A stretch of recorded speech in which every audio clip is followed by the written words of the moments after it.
You unlock this door with the key of imagination. Beyond it is another dimension, a dimension of sound, a dimension of sight, a dimension of mind. You're moving into a land of both shadow and substance, of things and ideas.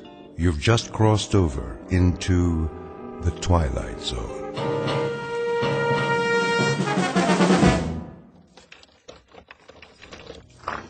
Here is your room, gentlemen.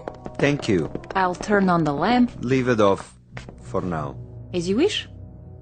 I am sorry it's so small, sir. It suits our purposes. Where is the bath? Down the hall. The hall? I can give you one with a private bath, if you prefer. No.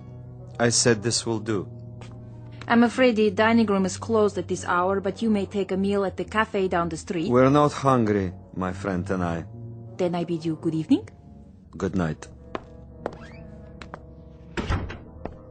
Check the window, Boris. You chose the right room. Of course. There is Kuchenko, in his room, across the alley. Binoculars? Right here, Commissar. Yes. See? The Major lies on his bed, but he does not sleep. He will sleep very soon. Give me one shot with this rifle. Not yet, Boris. That would be too easy. Easy? A clean kill. I have something more challenging in mind. Something... Along the lines of a game, perhaps. I don't like games. Not even a game of cat and mouse? What for? To make him squirm a bit before the hammer falls? We waste time, Commissar. Patience, my friend. Hand me the phone. Who are you calling? Hickory Dickory Dock. Front desk. Yes. Excuse me, but do you have a Mr. Kuchenko in your hotel? One moment. Sorry, no one by that name. Ah, but I happen to know that my friend is staying there. Perhaps he's registered under another name? Andreev? I'll check. Yes, Mr. Andreev, room 963. Very good. Will you connect me, please? Yes, sir. Look, he hears it. Of course he does. He rises from the bed to answer.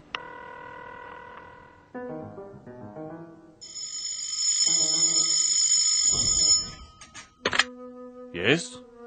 This is Major Kuchenko. Hello? Major? Are you there? Major?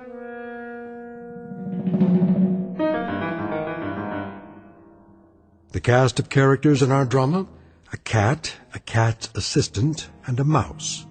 This is the latter, the intended victim, who does not know but may have already guessed that he is to die. His name is Major Ivan Kuchenko, and he was lately an officer in the former Soviet Union. At this point he has, if events go according to certain predetermined plans, perhaps 3 or 4 more hours of living. But an ignorance shared by both Major Kuchenko and his executioner is the fact that both have taken rooms at adjacent hotels in a section of the city located beyond the checkpoints of the Twilight Zone.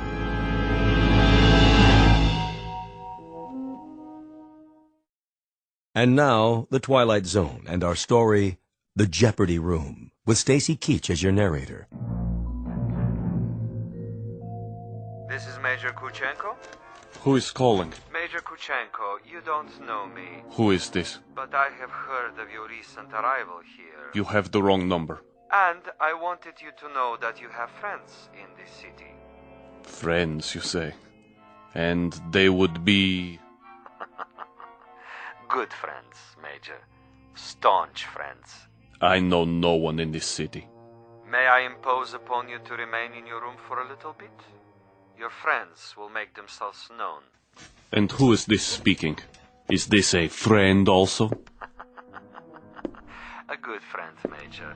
Not known to you yet, perhaps, but soon to become acquainted. And why must I...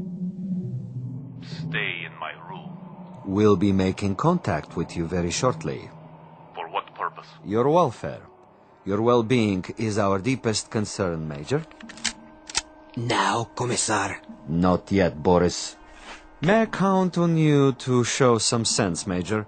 For your own safety, I urge you to remain in your room. You'll be seeing your friends before long.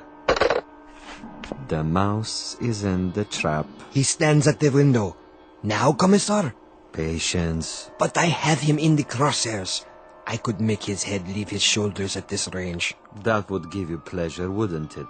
A great deal of pleasure, Commissar. Just say the word. Even when he lies down, I can still see his head. I believe it, Boris. I know of your prowess, but put the gun away. Put it away? Lay it aside for a bit. We're not going to kill him. Ah, the eagerness of the young. They do not sip wine. They gulp it down like a soft drink. They do not fondle women. They devour them. They do not sniff at the essence of a perfume. They try to jam it into their nostrils. But now, consider the window across the way. The gentleman will die without question. But I want him to die, Boris, with finesse, with subtlety, with a degree of thought and care. A killing is a killing. And if a man is to die, what does it matter how he dies? Ever been to a bullfight, Boris? A bullfight? No, Commissar. I've never had that pleasure. A bullfight might serve to make the distinction. In such a contest, if the matador kills with grace, that is considered a good death. So, there are good deaths and bad deaths, are there? Precisely. There is death with art, and there is the death of the butcher. You, Boris, are a butcher. Now, that is an honorable profession, of great usefulness. But I'm an artist. Oh, you will have a death tonight, within a few hours. But when it is over, we will have killed with artistry, Boris. Not with a meat cleaver or an explosive bullet or any other of the butcher's tools. This death will be like a ballet.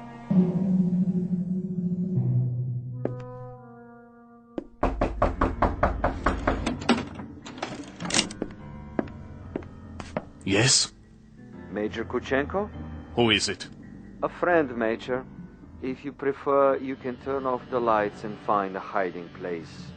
I'll come in with my hands up, palms open. Major Kuchenko? And you are? I am a friend. May I? For a moment. I would prefer that you put the gun away. Not a chance. Were you the one on the telephone? We had a brief chat earlier. Quite a place you have here. Who occupied it before you? A rat? I have no luxury of choices. Indeed not. In this respect, you are a very poor man of late. However, you have a bed, you have some pictures on the wall, and the floor without so much as a throw rug. An adequate accommodation, and a view of a brick building alongside. I suppose there are worse places to spend an evening, Major? I know. I've been to many of them. Indeed. Indeed you have. Siberia is cold this time of year, is it not, Major? I'm told it's a most uncomfortable climate. You've been told quite correctly. It's a freezing jungle. A freezing jungle. Marvelous. Lovely imagery. Siberia is a freezing jungle. It was. When it was part of the Union. You make reference, of course, to the people who inhabited it. I make reference to some people. Those who were in charge of that private resort. It must have been unpleasant for you? At least sufficiently unpleasant to motivate you to renounce your native land and try to seek asylum elsewhere? For a time. Asylum is no longer necessary under the new regime. Ah, but of course the old ways die hard. Some of the same people remain in charge, and they might be concerned about their public perception in this new world. To the victors go the spoils, and that includes access to certain let us say, sensitive information? I don't know what you're talking about. Really? But I think you do. You were a political prisoner. You served a term of 12 years. You escaped and you moved quickly when the borders were opened. To bring us up to date, you have made your way to a neutral country, somehow avoiding an official debriefing. You have made contact with certain foreign agencies, and now you're desperately trying to get on an airplane that will take you to a Western nation. But for some reason you feel that you're still under surveillance? Oh, it's more than a feeling. I know I'm under surveillance. Do you know by whom? I know very well. Can you tell me who they are? Look in the mirror. Commissar Vasilov? Very discerning, Major. You remember faces? I remember pain. I remember some interrogations that went on for many weeks. I had no calendar, but I made marks on the wall of my cell. How resourceful. I remember one particular man who smoked Balkan cigarettes in a long holder and stood in the corner of the room, smiling and nodding, making jokes, while I went from agony to agony. So, Major, now we may dispense with the amenities. The masquerade, the little give and take of two strangers feeling each other out. Agreed. Now we get to the point. Do you honestly think that we would permit you to book passage on an aircraft out of here? That would be quite impossible. As a former member of the military, even as far back as 12 years ago, you have information that we would find embarrassing were it to be released elsewhere. Why, if the government we worked for no longer exists? Because the new government contains many of the same players reshuffled into different positions, and they have their new careers to consider. Consequently, Major, it is not to our advantage that you leave. It would, of course, be simpler and more convenient if you accompany me back to our embassy. I am sick, tired, and torn, Vasilov. But I am not insane. I would sooner cut my wrists over a sink and bleed to death. That would be my choice in the matter.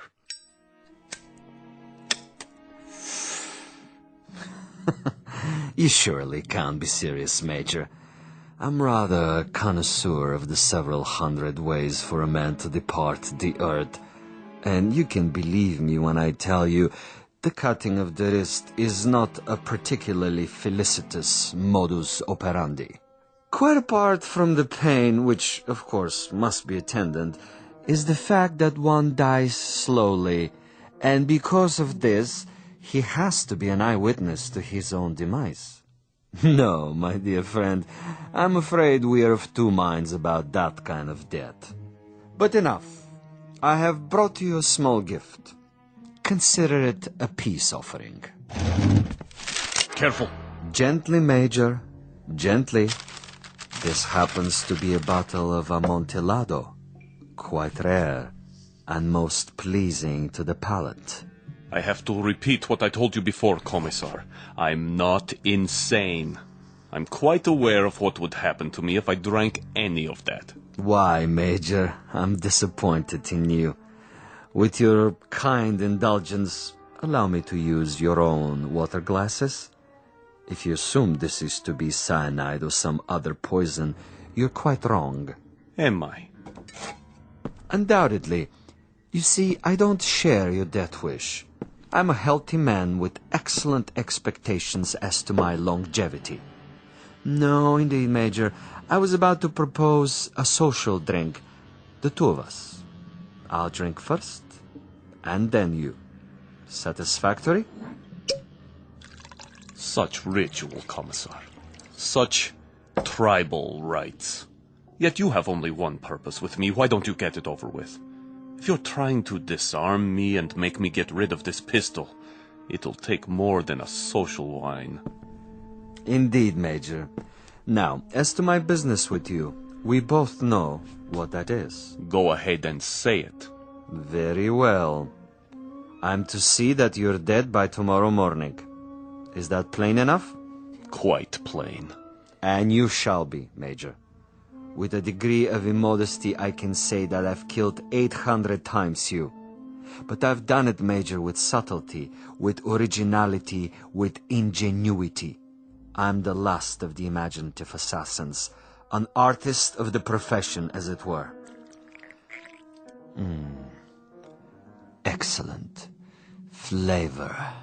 Bouquet, just the proper dryness. Really quite an exceptional wine. Join me, Major? And now? And now I will tell you something else. I will tell you something about you and me. Please. You, Major, are a malcontent, a genuine curiosity, a rebel with no cause to speak of. You have to go to prison camps, to interrogation centers, or hide in filthy little rooms. You can never accept that which is ordained. And you? I, on the other hand, am a survivor. I adapt to my situation. I haven't a large salary, and my job, at least the way it's laid out, is a rather dull one. Finding defectors and traitors and subversives and doing away with them. Now, I could do that with a high-powered rifle. I could do it with a homemade bomb. But I choose to exercise imagination and taste. In your case... In my case? In your case, I choose to prolong the game. And in the process of this prolongation, I've come up with what I think is a most bizarre and novel method of execution. One designed especially to challenge your talents. For we are worthy adversaries, you and I. I feel weak. I feel... Tell me what you feel, Major. Exactly. I want to know. Why, you monster. You drugged me after all. Indeed I have. And that poses an interesting question, doesn't it? How is it that we both can drink of the same wine, and yet I'm unaffected? Isn't that an interesting question, Major? Major?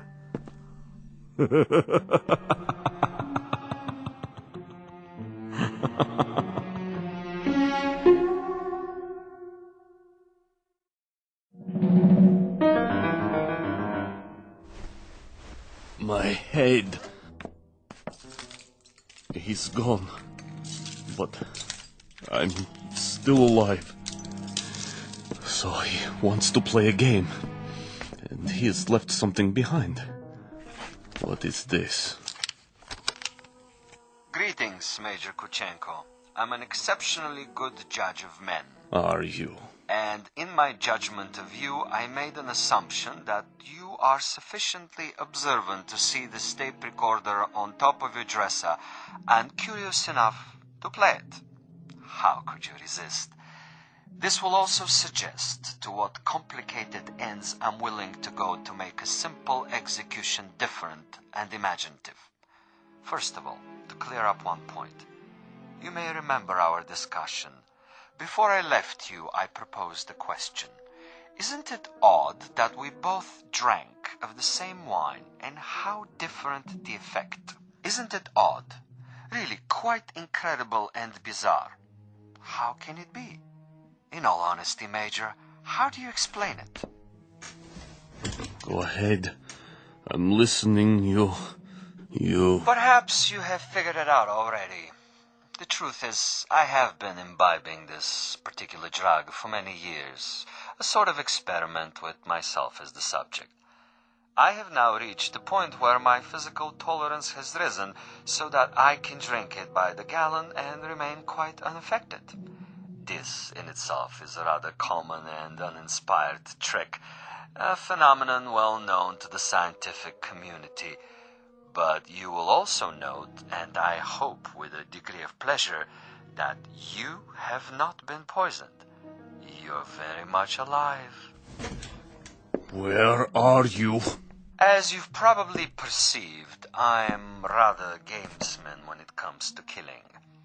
I adhere to my own rules and ethics. Hence, Major Kuchenko, I have taken the liberty of removing your pistol so that you won't hurt yourself. Now listen to the following quite carefully. This is the game, and these are the rules. You have been asleep for roughly 3 hours. During that time, in addition to dictating this on the recorder, I have done the following. I have placed a booby trap in your room.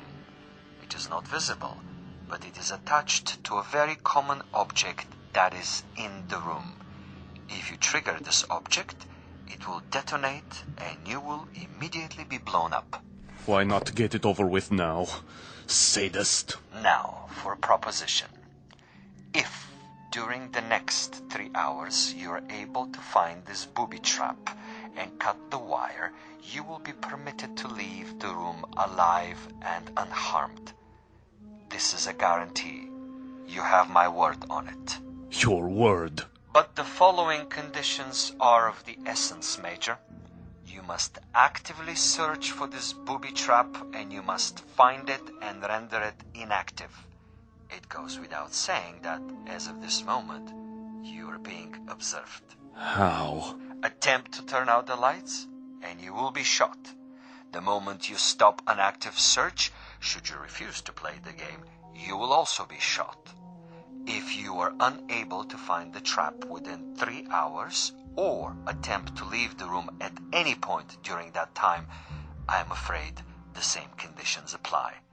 You will receive a bullet in the head. So there you have it, Major.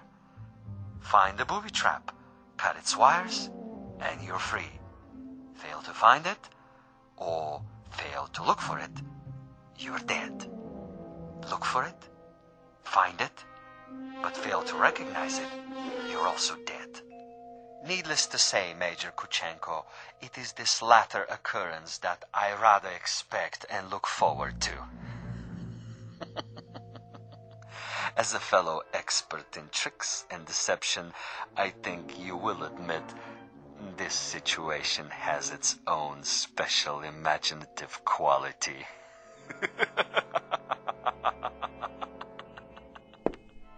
Where are you?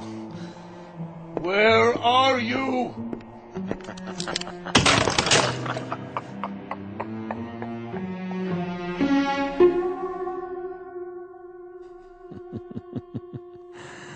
Over here, Major.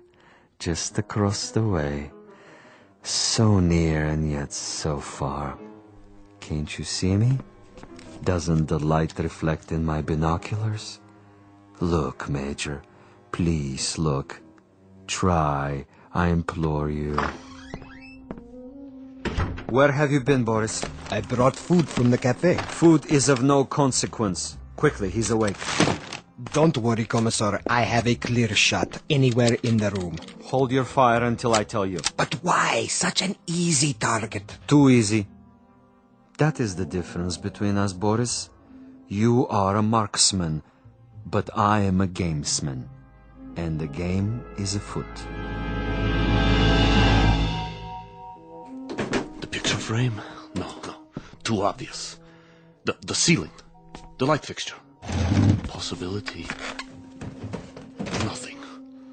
Oh, you think you are so clever, Commissar. So clever. The bed, then. Under the mattress. The bed springs? It might be. Not the chair, though. Still possible. Where? Ah, that would be telling. Go ahead and eat, Boris, before it gets cold. He's busy with the hunt for now.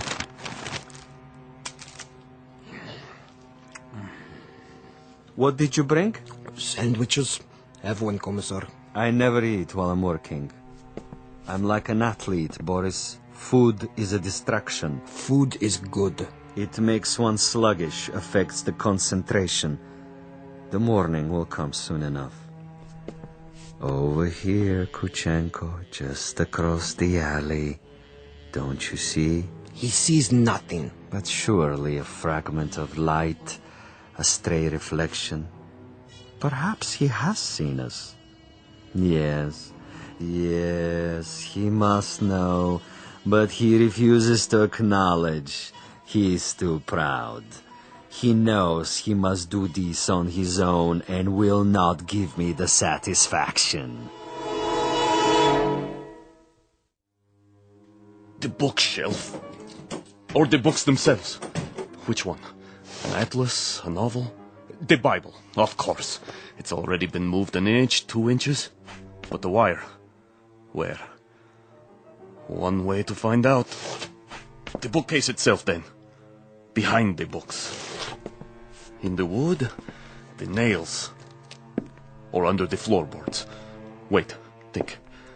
Where would I put it? You want a real battle of wits, Vasilov? You've got it. Think. 4 walls. Ceiling. Light fixture. Floor. A picture. Bed with frame. Box springs. Mattress. Headboard. A night table. Bookshelf. Dresser. Window. Desk. First the drawers. The top one. Slowly. Slowly.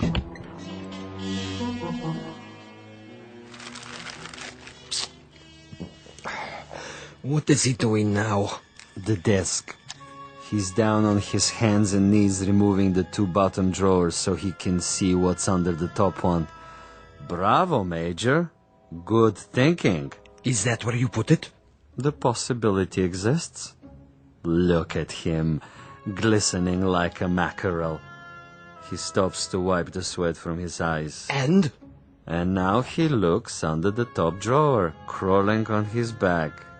Yes! I think he's got it. Let me kill him. Don't be a fool. There are rules.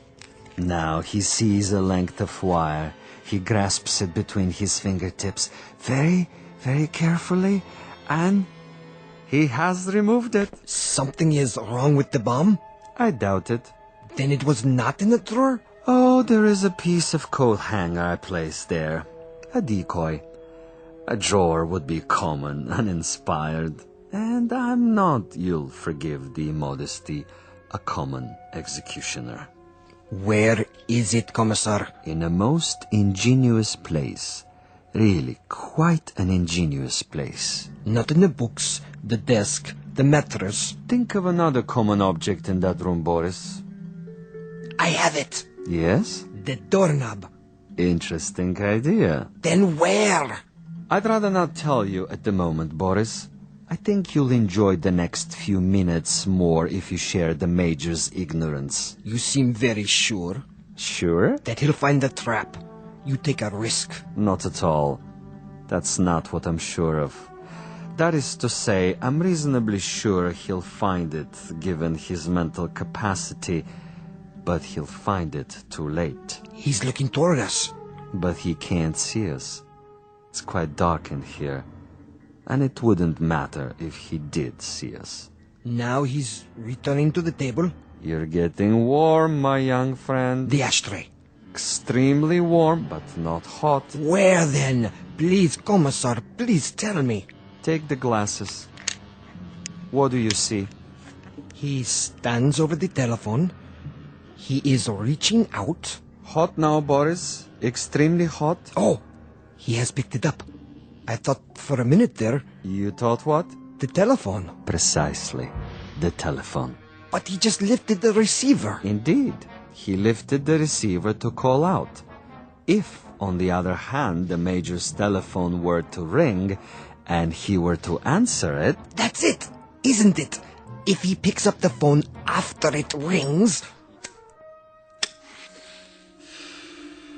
You have it now, my friend. When the Major's phone rings and he answers it, I have placed a tiny bottle of nitroglycerin inside the mechanism. The explosion will only occur after the ring and the lifting of the receiver, at which point the electrical contact will be made, and Major Kuchenko will not even have time to say hello. But what if no one calls? Oh, someone will. I promise you, someone will.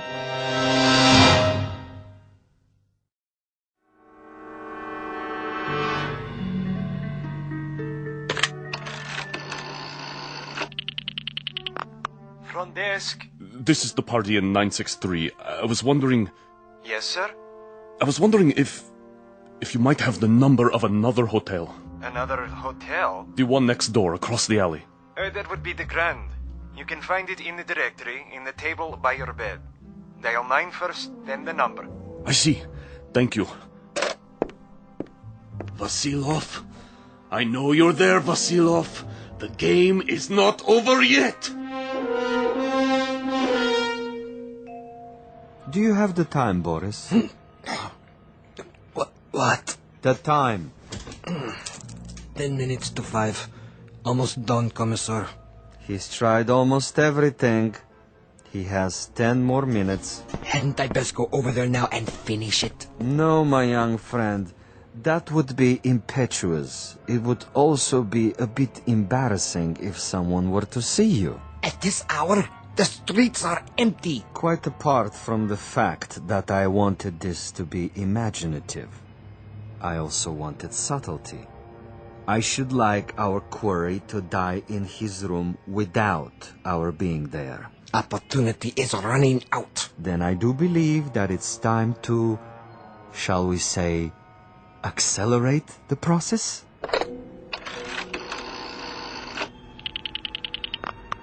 Hotel Mont Blanc?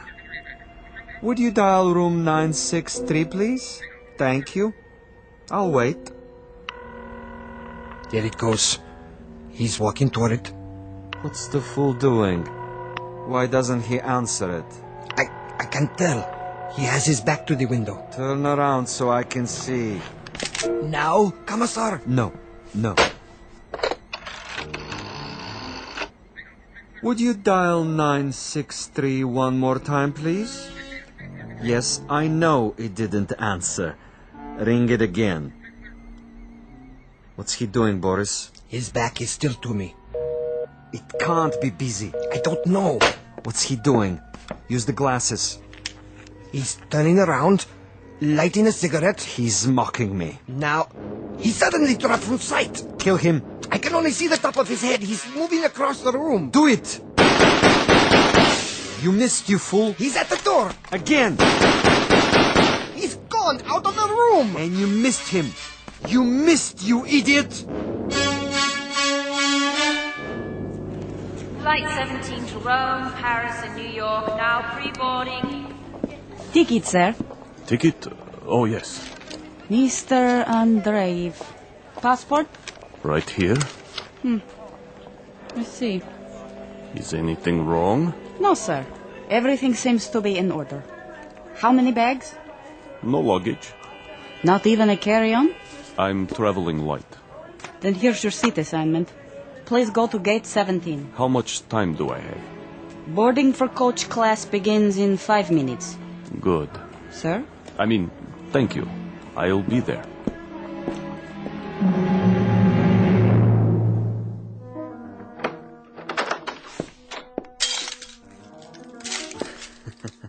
What a mess he left behind. Like a pigsty. He tore the bed apart. And the furniture. Oh, just look. Oh, even my poor little tape recorder. Commissar, Yes, Boris? it would have been better, wouldn't it, What would? if I had taken his head off in the first place? You mean if we had slaughtered him like an animal? I love your style, Boris. You should have been a pig farmer. Our man would have been dead by now. He would have been dead if we had beaten him to death with mallets too. But anyone can die that way. And any stupid, insensitive fool can kill that way. No, this is a man of quality, with a resourceful mind, similar, you might say, to his executioner. He deserves a better ending, as do I. But that's all right. I have time. I'll get him in the next city, now that I know my adversary. We will be able to track him? Most certainly. The old network still functions, though in a much different way. I have the same contacts, no matter what they now call themselves. Importers, exporters, businessmen of various stripes, here and abroad. It's marvelous, you know. Really marvelous. Think of the possibilities. Other, even more ingenious methods of doing away with Kuchenko and his kind. I still think we should have chased him. Not at all. He would have gotten away. And even if he hadn't, it would mean that a thick-headed clod like you is more efficient than I. And this I reject, Boris. This I reject in toto. Look at this. A bottle of wine. I can only find one glass. Throw it away. One drink, Commissar. I said no. But there is more than half left. This is not for you. But why? Do you know much about Amontillado? I know about vodka. Of course, you and all the other potato growers. Give me the glass. Here. Believe me, it wouldn't agree with you. It's an acquired taste. Yes, Commissar. If you say so. I say so. There are some secrets that you're not ready to learn. But in time, Boris. In time. For now, I need you awake and alert. That's right. I do what you say, as always. But so far, your methods are not very effective. The men who pay us, they will not be impressed. And you will make a report? Only I can do that. I am the one they listen to. I can request another assignment. You're free to do so. Until then, I take no further orders from you.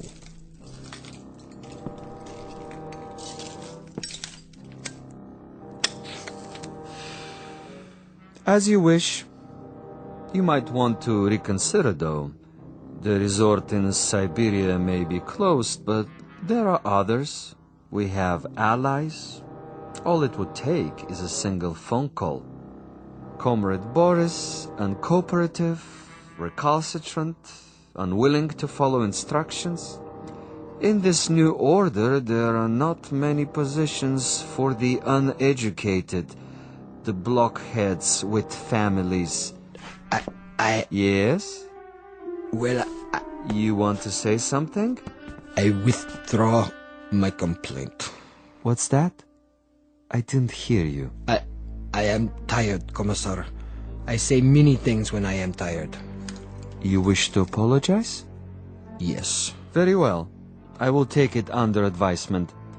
In the meanwhile, see if Major Kuchenko left anything behind. Check the closet, the drawers. Yes, Commissar. And life goes on. The sun comes up and we arise to meet another day, to prevail by our wits, and our wits alone. I'll get it, Commissar. No, Boris! You fool, no! I'm sorry, sir.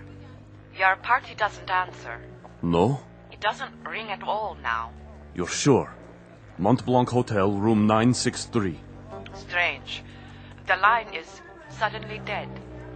Thank you, operator. That means my message got through. Flight 17 Transocean Airways now departing for New York City via Belgrade, Paris, Rome, London, final call.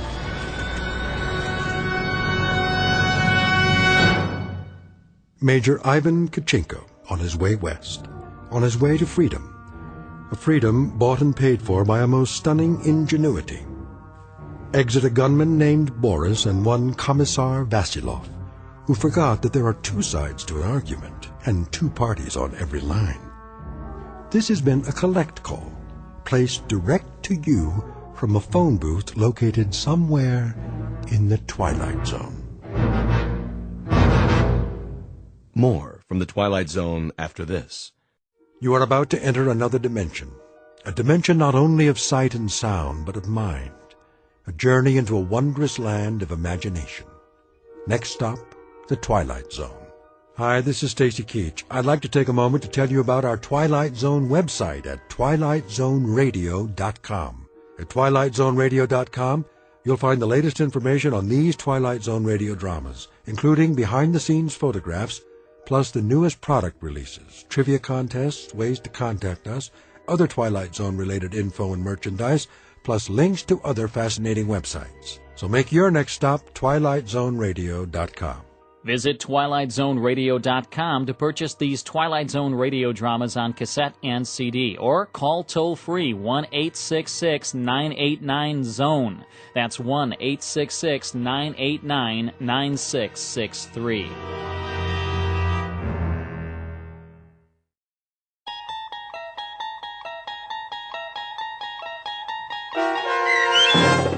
The Jeopardy Room with Stacy Keach as your narrator was adapted for radio by Dennis Etchison and written for The Twilight Zone by Rod Serling. Heard in the cast were Yasin Piyankov, Jamie Vann, Terry Berner, Katrina Lenk, Ned Noyes, Anna Sverutza, and Lisa Dotson. To learn more about the Twilight Zone radio dramas and to obtain audio cassettes and CDs of these programs, visit our website at twilightzoneradio.com. The producers of The Twilight Zone wish to thank CBS Enterprises, Carol Serling, Dennis Etchison, Dick Brescia Associates, Claire Simon Casting, Terry Jennings, XM Satellite Radio, Sirius Satellite Radio, our sponsors, and our radio affiliates for helping make this series possible. This copyrighted radio series is produced and directed by Carl Amari and Roger Wolski for Falcon Picture Group. Doug James speaking.